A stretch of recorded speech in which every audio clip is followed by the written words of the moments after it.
പ്രിയപ്പെട്ടവരെ, ടീം ഈലാഫ് ഇപ്പോൾ തെരച്ചിൽ നടത്തിക്കൊണ്ടിരിക്കുന്നത് ഒരു ഡാം സൈറ്റിൻ്റെ സൈഡിലായിട്ട്, അത് പൊട്ടി ഒഴുകിയ അതിൻ്റെ വശങ്ങളിലാണ്.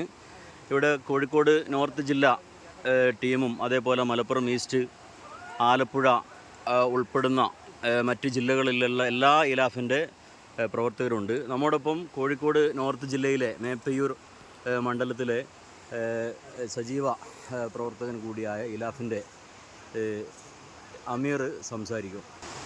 ഓക്കെ, അമീർക്ക് എന്താണ് നമ്മൾ ഉദ്ദേശിക്കുന്നത്? നമ്മളിപ്പോൾ ഇവിടുത്തെ ഡാം സൈഡിലേക്കുള്ള സെർച്ചിങ് ആണ് നമുക്ക് അലോക്കേറ്റ് ചെയ്ത സ്ഥലം. നമ്മളിപ്പോൾ ഓരോരുത്തരും ഓരോ ഏരിയ തിരിച്ചുള്ള സെർച്ചിങ് ആണ്. ഇവിടെ ഒന്നും JCBയോ മറ്റ് യന്ത്രങ്ങളോ ഒന്നും എത്തിപ്പെടാത്ത പല ഏരിയകളുണ്ട്.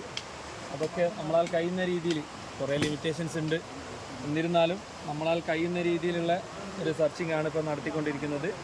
ഓരോ ഏരിയ വൈസ് തന്നെ നമ്മളെ ആവുന്ന രീതിയിൽ തന്നെ നമ്മൾ ചെയ്യുന്നുണ്ട്. നമുക്ക് വീണ്ടും തിരയാനുള്ള ഒരു പ്രതീക്ഷ നൽകുന്നത് എന്താണ്? എന്തെങ്കിലും അവശിഷ്ടങ്ങൾ, അതായത് വസ്തുക്കളൊക്കെ നമ്മൾ കാണുന്നുണ്ട്, വസ്ത്രങ്ങൾ? ഇതിൽ നമുക്ക് കുട്ടികളെ ഒരു സ്കൂൾ ബാഗ് കിട്ടിയിട്ടുണ്ട്. അതിൽ കാൽക്കുലേറ്റർ, പിന്നെ മറ്റു ഉപകരണങ്ങൾ വന്നു, പിന്നെ ഒരു കമ്പിളി പുതപ്പ് കിട്ടി. അപ്പോൾ അങ്ങനെ വീട്ടിലുള്ള സാധനങ്ങളൊക്കെ ഇവിടെ അടിഞ്ഞു കൂടിയിട്ടുണ്ട്. എനിക്ക് തോന്നുന്നു ഡാം സൈഡ് ആയതുകൊണ്ട് മറ്റ് ഭാഗങ്ങളിൽ നിന്നുള്ള കാര്യങ്ങൾ ഇങ്ങോട്ട് ഒലിച്ച് വന്ന് നിൽക്കുന്ന ആവാനാണ് സാധ്യത കൂടുതൽ.